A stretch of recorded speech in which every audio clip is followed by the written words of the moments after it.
Welcome to the show, Sandra. Thank you. It is a pleasure to be here. And today we're going to talk on something quite important for the audience, which is, health. A lot of the audience, myself included, are quite sedentary, not necessarily because, we just like to sit on the couch and eat potato chips, but no, we may work in IT, we work desk jobs. So by definition, we spend a lot of time sedentary, sitting down, maybe with bad postures. So I think today we're really going to get a lot of good insights from you to improve our health. I hope so. Yes. That's the plan. And so starting off with what's tradition by now, can you share with us your origin story for getting involved with health and longevity? Yeah, so absolutely. So once upon a time, I was a cell biologist. When I was in college and then graduate school, I was actually a tropical ecologist, and I used to tromp through jungles, and it was really fun. But I spent all of this time sort of understanding physiologic pressures on cells in plants and how they responded and so on and so forth. And it was incredibly interesting. However, at some point, my dad pointed out that cells don't pay bills and maybe I should take care of people. So I went to med school. I sort of have this potpourri background of I did a year of general surgery, I did a year of neurosurgery, ended up in anesthesia, and I became a pediatric anesthesiologist graduating from Hopkins. So I've got this sort of bizarro background of a little bit of this and a little bit of that. And so I was an anesthesiologist, still am actually, for 25 years. And the cool thing about anesthesia is you understand human physiology, and then you understand how medications and molecules affect human physiology, right? And then when I was in my mid 40s, I was hanging from a cliff because I am a rock climber. And it dawned on me that unless I figured out like how to stop aging, life could get kind of drastically miserable. And I didn't want to do that. So I sat down with all of my spare time, and I read a bazillion cell-based research articles and sort of tried to untangle the reasons that we age, and created piles. And I created this whole theory of why we age, and then sort of tried to create a system of what to do about it. And that's where we are now. And so in your research, what was the answer for why we age? That is the most loaded question ever. And so I truly believe that you age because your cells age. We are all made up of cell and cell products. And inevitably someone says, well, what about the soul? And the answer is, I don't know if your soul ages. I don't even know if you have a soul. And if it is, I don't know where it is, because we've never actually been able to find it. But so if you just think about yourself as cells and cell products, you age because your cells age. And I think your cells age in 7 categories that I call the 7 tenets of aging. And this is stuff, it gets a little science heavy, but like tenet 1, for example, is what goes wrong in your DNA. And telomeres get shorter, which your cells multiply. You get epigenetic modification, which is how your cells process the DNA, essentially. And then you get heterochromatin redistribution, which is basically, if you look at a cell in the nucleus, what's sort of compacted and what's not, which means what kind of proteins can you produce and what can you not. And all of that changes in a negative sense as you get older. So that's tenet 1. And then I'm not going to bore you with all of the details, but as you go through it, tenet 2 is mitochondria. That's basically your energy production. It fails for 7 reasons. You have pathways, you have quality control. Here's an example here. Every day, every cell, you have 10 to the 5th DNA errors. That's a lot. 10 to the 5th. And if you don't fix them, right, that cell will either die, it's called apoptosis, become cancerous, or become senescent, and become increasingly inflammatory. Right. Anyway, so if you follow this thing through, there are 7 basic tenets of aging, and everything falls into these categories. And the idea is, if you know this ahead of time, you can tailor your existence to sort of make those way better. That's the plan. It is one of those moments where, people are listening to this and think, oh, I'm not even going to the doctor that often. How can I start to be on top of my physiology and what's going on inside my body? So excellent question. And it's funny that you say they don't go to the doctor. And I don't actually go to the doctor either, because they think that I'm a nut. Healthcare in today's world, I envision it as in 3 tiers. Tier 1 is traditional Western, pretty much worldwide medicine, where we wait until we have a problem. Mm-hmm. Right? Maybe we're getting high blood pressure. Maybe we get appendicitis. Maybe our vision starts to go. And then you see a doctor and they try to fix it for you, right? Yep. That is traditional. So we know problems are coming and we wait till we have them, et cetera, et cetera. Tier 2 is more functional medicine. And we test for, in that category, sort of more esoteric things like, do you have Lyme's disease? Do you have exposure to molds? What can you do to sort of maximize your existence in that regard? What I do is significantly different. This is tier 3 medicine, and this is new. This is called longevity medicine. And this is the understanding that we know why you are going to get old and die. Like, we just do. And therefore, we prophylax against it. For example, we know that by the time you are in your mid-30s, SIR2 and 3 is falling. We know that by the time you are 40, or if you have concomitant medical problems, your NAD levels are low, right? We know that if you have a family history of diabetes, you are pre-diabetic. Therefore, we can fix what's coming before you get anything. And that's what's kind of cool. And that's what the younger people have to embrace, is prophylaxing, so that you don't end up in the doctor's office. Yeah, that sounds way ahead of, oh, I have like yearly routine checkups at the doctor. Everything is fine, blood analysis came fine, etc. No, this is actually going down to the detail of how you're made up and understanding, oh, this is coming in your future. Let's do something about it before it comes up. Yeah, absolutely. So when you see a longevity physician like myself, we would say, not only like, what's going on with you, right? What do you eat? Do you exercise? Are you stationary? Are you a couch potato? We need to get your diet sort of better. We need to get your activity level better. But on top of that, like, what diseases or problems do your siblings have? What's genetic? What did your parents and your grandparents die of? Because a lot of this stuff is just inheritable. So if you know that everyone in your family got cancer, maybe you have problems with DNA repair mechanisms that we need to upregulate, right? Mm-hmm.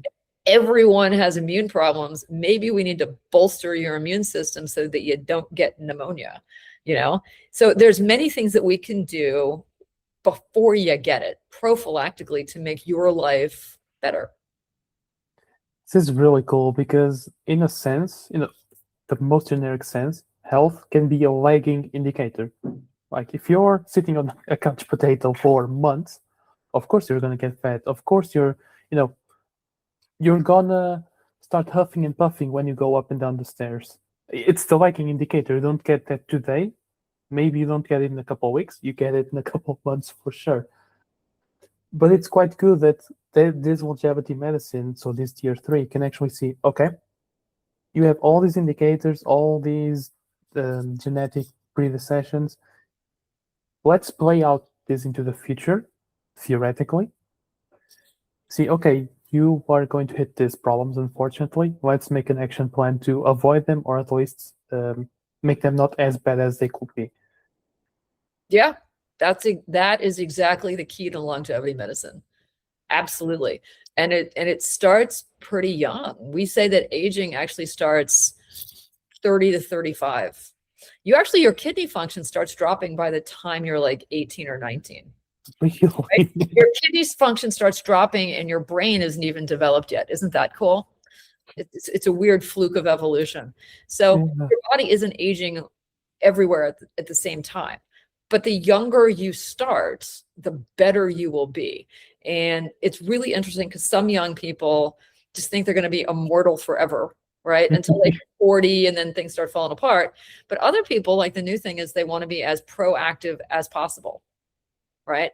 And the other problem, and we sort of touched on this briefly before you hit the record button, is that people seem to get their medical information from TikTok, which, comes with so many citations and literary sources that it's just got to be true.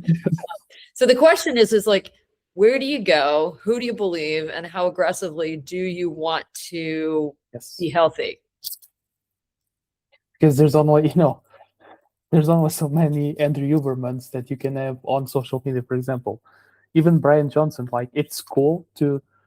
So for context, for anyone who might know them, so Andrew Huberman is a famous, at this point, social media person who started by having his own podcast about biology and neuroscience, and over time expanded to cover various facets of biology to an extent, while Brian Johnson is essentially a human experiment on himself, where he's doing literally all kinds of experiments possible to essentially live as long as possible and document it as thoroughly as he can.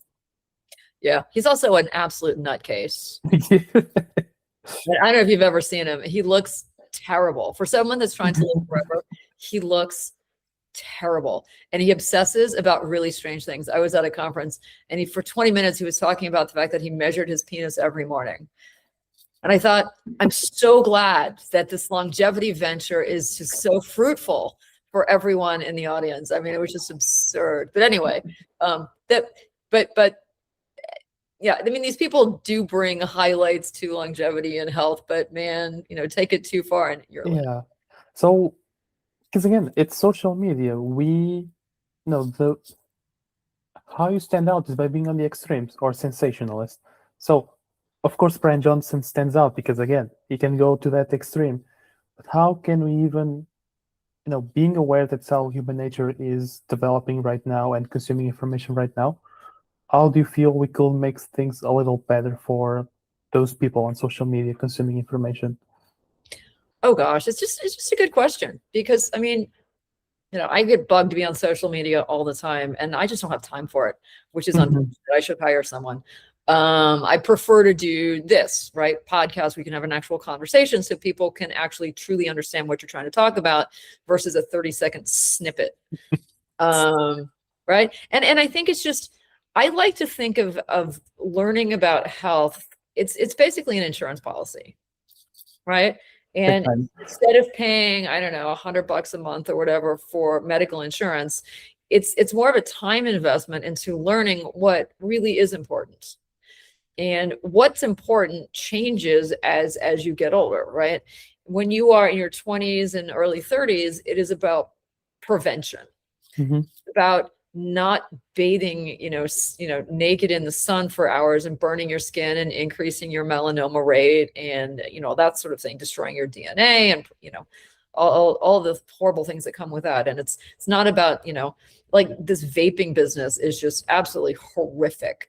The number of toxins people are putting into themselves, it's ungodly. It's destroying lung tissue. These people will be, they'll be pulmonary cripples and have COPD by the time they're 50. So it's a problem, right? Massive alcohol consumption, it's a problem. And actually this generation isn't drinking as much, but they're doing other chemicals, right? You walk down the street without smelling pot. And theoretically, it's not terrible for you, but it's still carcinogenic and it's still destroying your lung tissue and it's causing brain issues. So if people choose to do that, that's fine, but people need to be educated that there are bad things to avoid and then good things you can do. Yeah. So for example, free radicals start very early. Every time your skin burns, it's free radical damage. And there's actually things that you can take orally that block that. What's free radical, by the way? So a free radical. So what happens in your body is electrons and protons, so the negatives, get moved around in the electron transport chain in your mitochondria. And this is how we create energy. And these free electrons tend to stick to oxygen. And oxygen, it's called radicalized when it does that. And it's extremely toxic. And it destroys proteins and it's like little tiny bombs, destroys DNA, rips up tissues. And so oxidative damage is extraordinarily important, which is why when you go to the grocery store, you'll see everything's labeled as an antioxidant. And the problem is that there's so little in these containers that is pointless. It's just good advertising. So if you want to take, free radical scavengers and antioxidants, you kind of have to go with something more concentrated or a pill form or something of that nature. But there are some fantastic antioxidants out there. My kids have been on something called astaxanthin for years because we live in Miami, and my kids are super pale like I am. And so this one molecule sort of infiltrates your body and it prevents sun damage, as well as helping your vision. And as you get older, it blocks HDL and LDL oxidative risk. There's a whole lot of really good things. So I would say that in terms of being young, avoiding bad garbage and then being prophylactic in terms of helping yourself either biochemically or through exercise and diet, it's extraordinarily important. I'd like to go in the other direction then in terms of precisely the bad behaviors in garbage, which is Uber Eats is super handy. Fast food is one tap away. And what sometimes becomes a struggle, and I've seen this firsthand with myself and even with colleagues, friends, is okay, it's convenient, so I eat a lot of that. I know it's bad, but now I want to eat something good. I want to eat healthy. But it's inconvenient, and I'm not even sure what healthy looks like. So for someone who is trying to step away from highly processed food that's not nutritious, how can someone start moving away toward healthy food and healthy meals? What kind of foods should a person look for in a supermarket, for example? So I will start the conversation by saying that I am not a nutritional expert at all. And I will also augment it by saying I'm a bit of a junk food junkie. So this is do as I say and not as I do. But when you go to the grocery store, anything that is fresh is going to be better than anything processed, right? So you tend to stay out of the aisles that are dehydrated.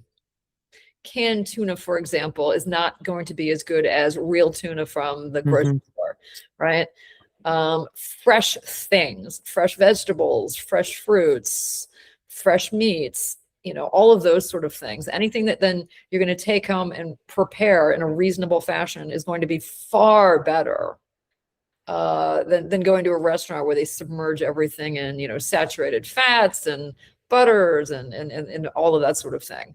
But people don't have to go nuts. And I think this is another one of the key points. Like, you don't have to be Brian Johnson, right? I mean, again, he's a lunatic and he consumes the blood of his children. So you don't have to give up absolutely everything that you like to be healthy. You just sort of scale back and maybe, step away from the donuts and the croissants and the Twinkies and the Doritos, and maybe a bag of strawberries or blueberries or grapes or something instead wouldn't be a bad idea. Pretty simple stuff.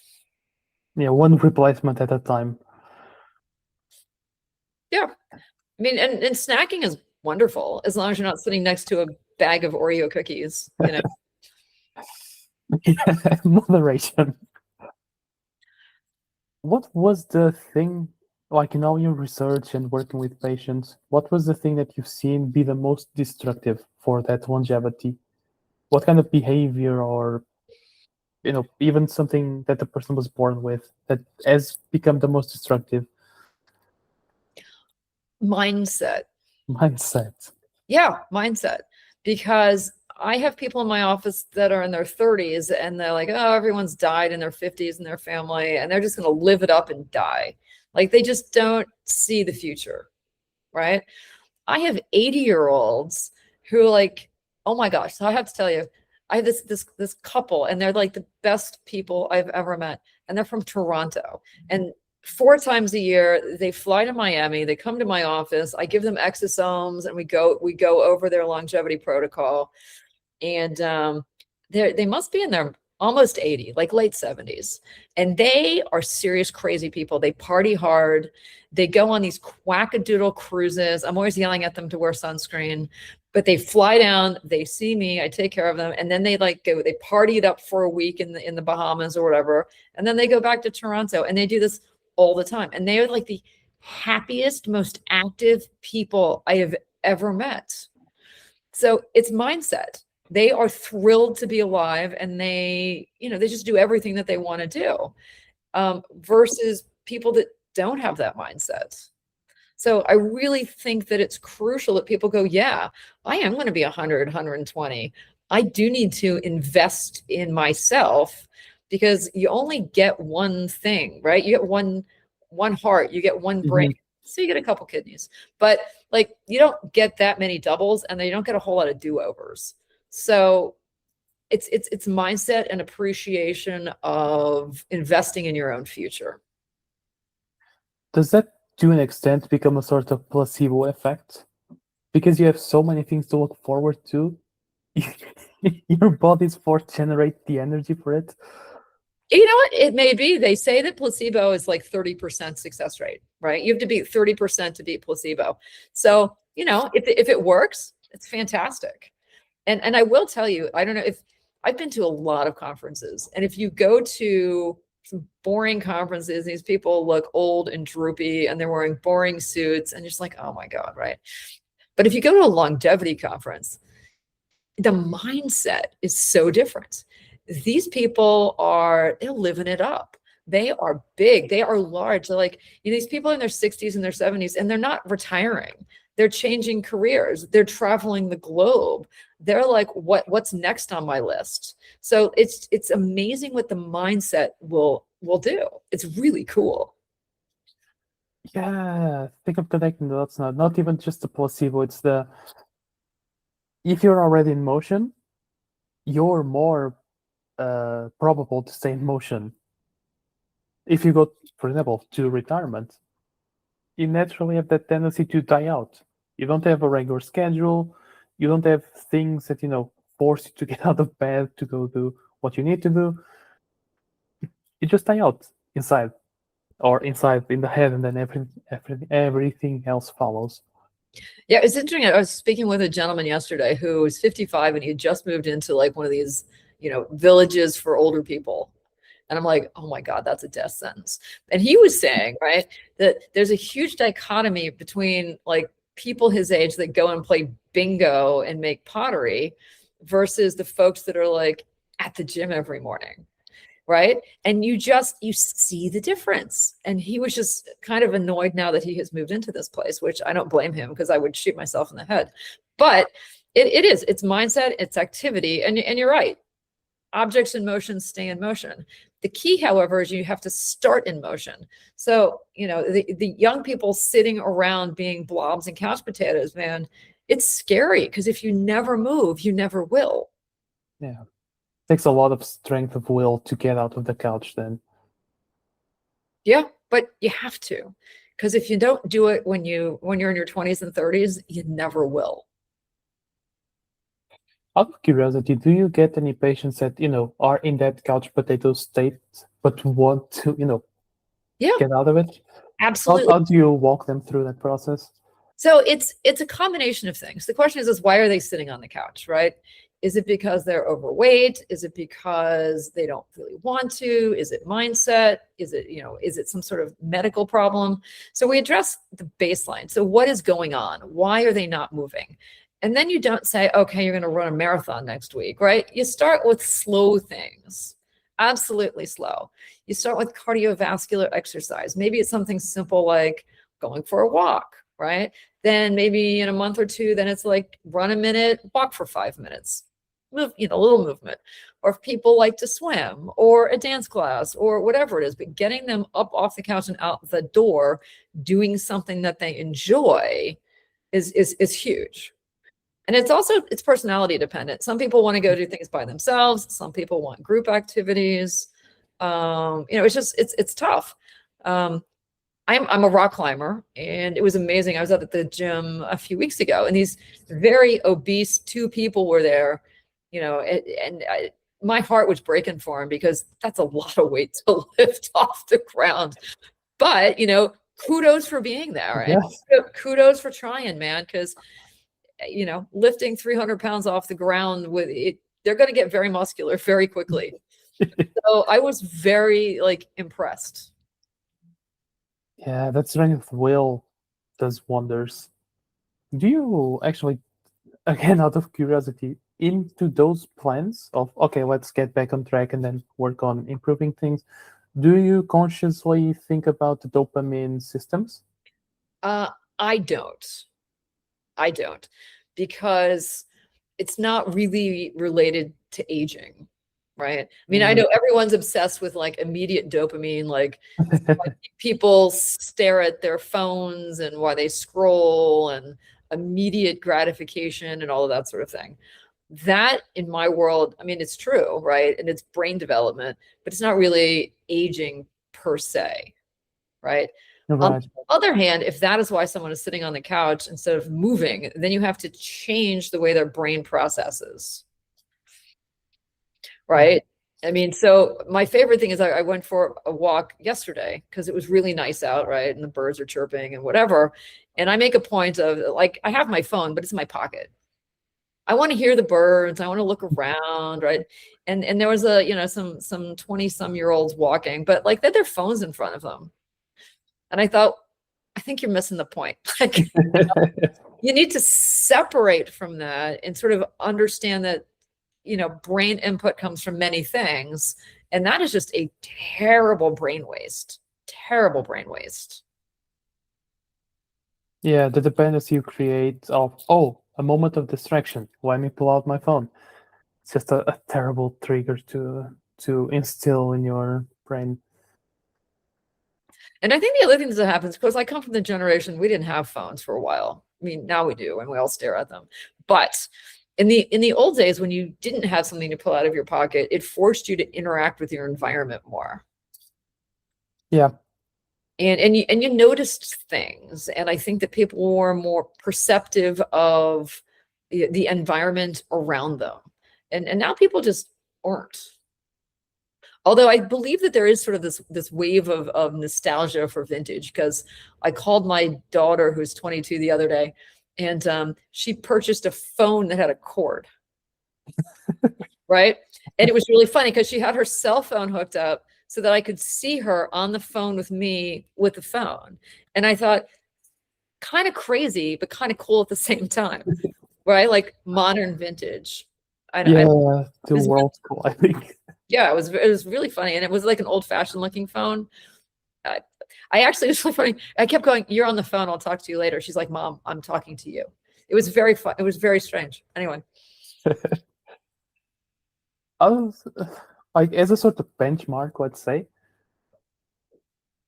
how can someone in their 30s or 40s do a quick check on themselves of, okay, I'm good, I'm on track, health is looking okay, to understand that to understand if they are on track to, have some decent longevity, at least get to their 60s, 70s, and have some energy, be okay instead of being bedridden or likely to be bedridden. What kind of indicators or behaviors should people look out for at those ages? good question. But I think it's really funny because you said 60s and 70s. Like, you'd better make it to your 60s and 70s.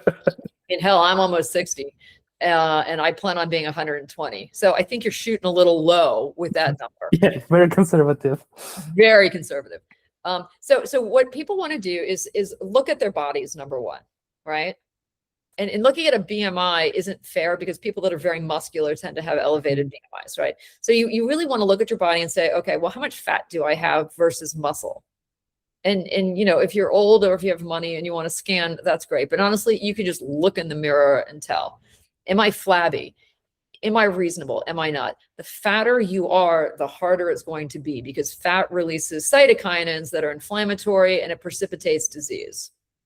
So I know we're supposed to be in this era of accept people that are fat, and that's fine from a social perspective, but from a health perspective, it's terrible. It's a big no-no. Terrible for you.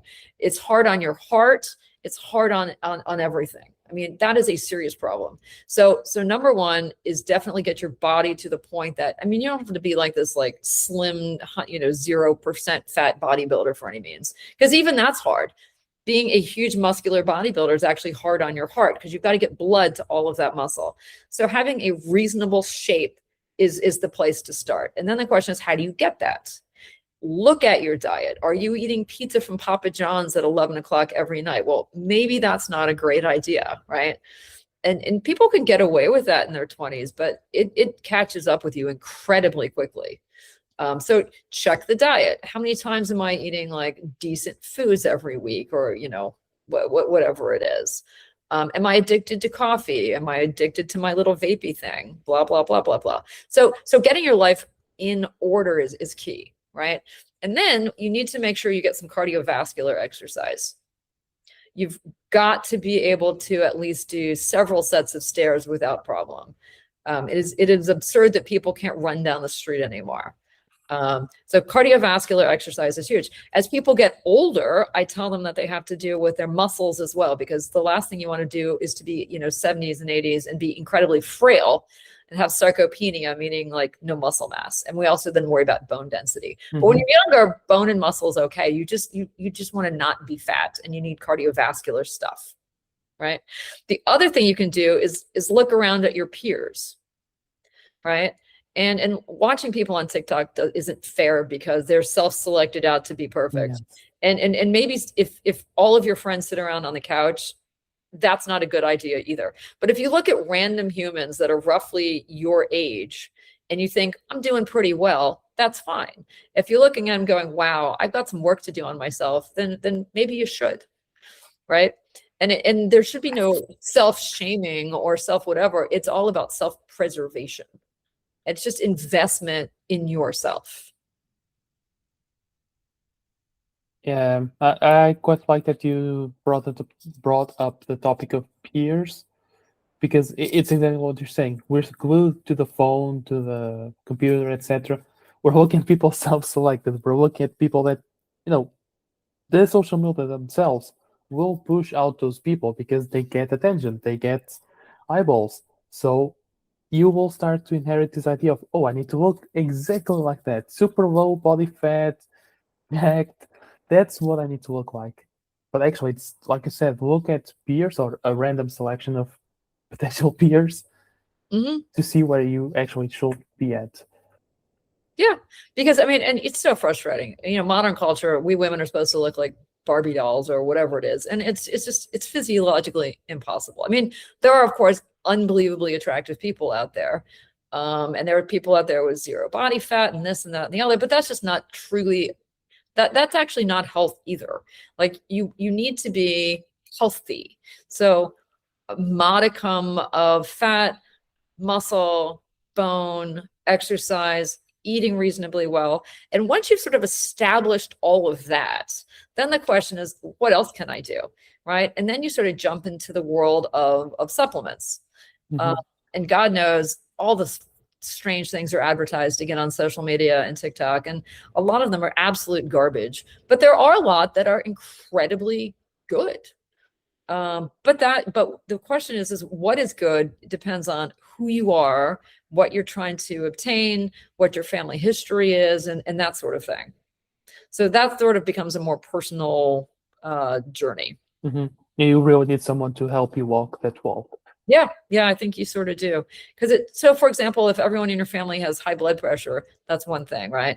Or pre-diabetic or dyslipidemia, you can prophylax against that when you are young, so that you don't get hit in the face in your 50s and 60s with some significant medical problems. In terms of supplements, do you have, and this might be too broad of a question, so apologies, but do you have any sort of rule of thumb to distinguish between marketing jargon and finding products with real health value? So yes and no. I think that there are some that are just extraordinarily good for everybody.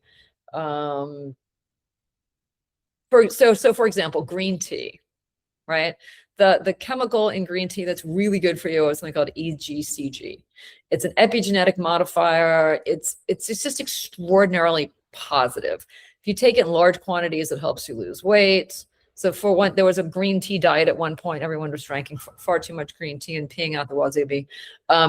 But so green tea, you can't go wrong. Doesn't matter how old you are. It's just incredibly good for you. Do you have to buy the most expensive brand? Absolutely not. Right? A cup of green tea is about 40 milligrams. A capsule usually is about 400 milligrams. So simple thing to do if you just want to pop some green tea capsules, that is extremely beneficial, right? Another one is called sulforaphane, and it is the ingredient in broccoli that's incredibly good for you. And it was actually the first over-the-counter agent demonstrated by Johns Hopkins many years ago to actually increase health and decrease the risk of cancer. Oh, really? So you can either eat like 4 gallons of broccoli, or you can pop a pill of sulforaphane. It's super cheap. And so that is extremely beneficial, right?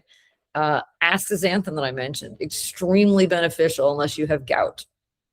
So there's a bunch that are just really, really, really good for you. And the problem is right now on TikTok and such, and I keep quoting TikTok because I kept hearing about it all the time. You know, everyone's like creatine and collagen and all of those things. And the answer is they can be beneficial depending on who you are and what you're trying to do. Right? Yeah, always subjective to your body composition, your family, etc. Yep. Yeah. How do you just, your personal opinion on this one? How do you feel that specific compounds or specific types of supplements get so much fame? Like, for example, creatine. Do you see any substance behind the hype? So I think it's pretty good depending on what you're trying to achieve. It's called marketing.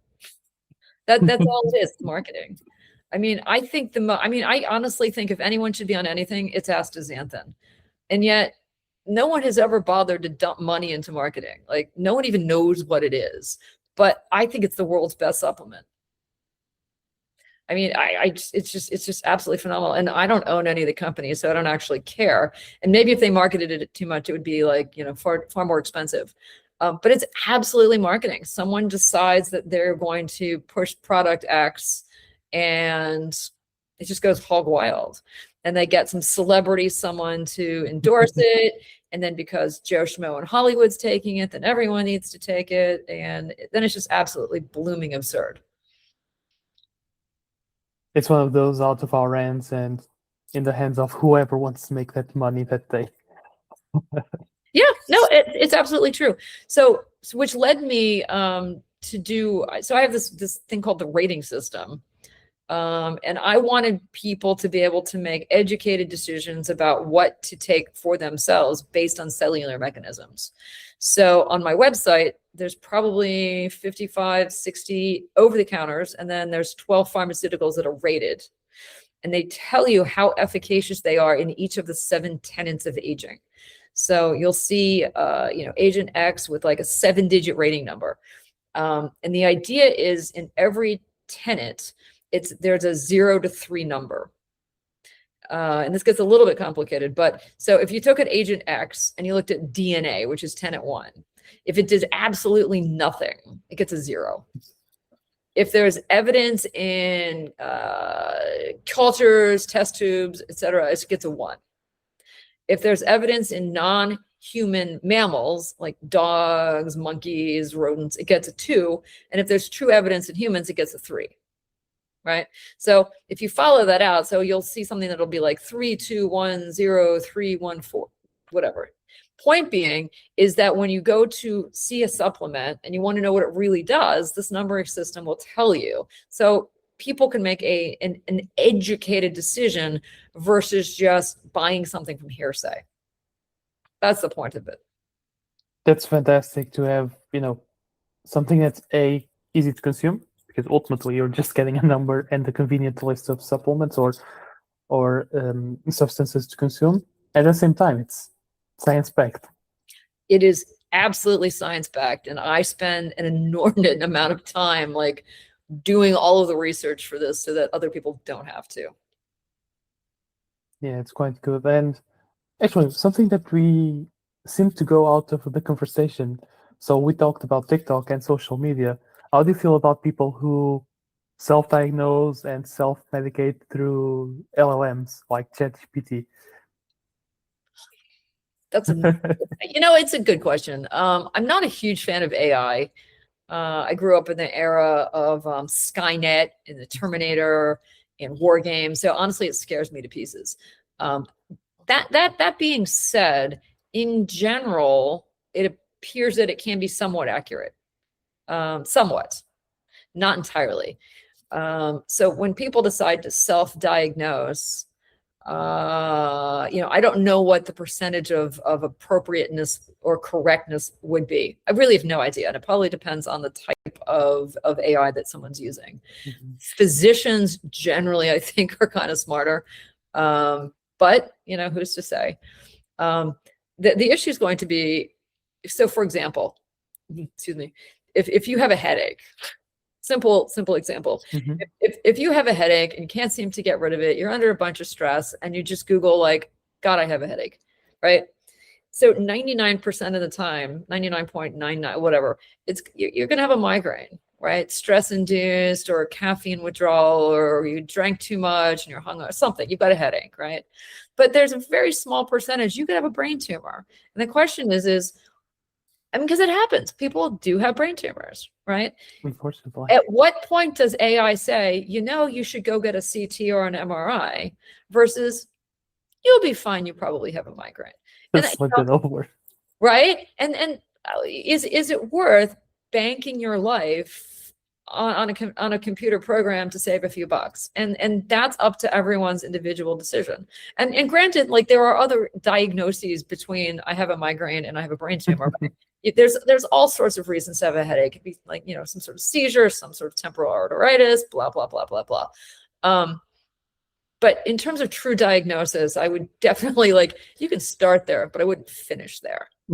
And then in terms of treatment, right, it just sort of depends on what you have. And some things are easily treatable and other things are not. So hard to say.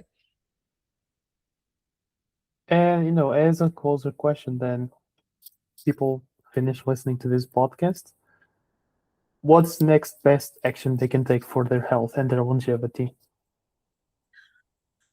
Well, I guess it depends on where they're starting. If you're a couch potato, get off the couch. If you're in decent shape, keep going, and then look at your parents and your relatives to figure out what diseases are coming your way to avoid them. Do some research. And if you don't know what else to do, find a longevity specialist and knock on their door. Collect your own data and then get a specialist to help you. Yeah, why not? Why not? Only upside. Well, yeah, the interesting thing right now is that, so longevity medicine is not covered by insurance because insurance companies are old-fashioned, right? And it's the same as the old-fashioned tier 1 stuff. Ultimately, I think it will be, but for the moment, it's not. And depending on which longevity specialist you go to, unfortunately, there's a lot of scam artists out there, and they'll just jack you up on hormones and, HCG and a whole lot of other weird things.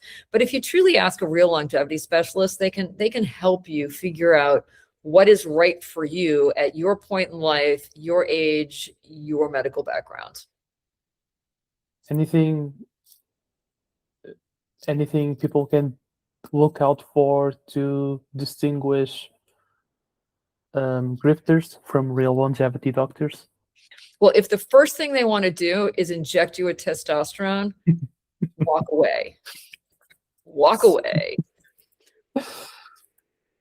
I guess the other big clue is, so NAD is a big one. But most people do not need it before they're 40 unless they've got some sort of medical problem. So if you walk in the door of a longevity place and you're 20 years old and they tell you need an NAD infusion, walk out the door. Because a true longevity specialist knows when you need things and when you don't. And they shouldn't be out there to sell you crap that you don't need. Perfect. And on that note, Sandra, how can people, connect with you or even work with you? So if people want more sciencey information, I have a website called Kaufmann Protocol, and it talks about all the reasons that you age and makes some suggestions for things to take. If you want to contact me directly, you go to Kaufmann Longevity, and that is my clinic. I see patients in Miami. I see patients in Las Vegas.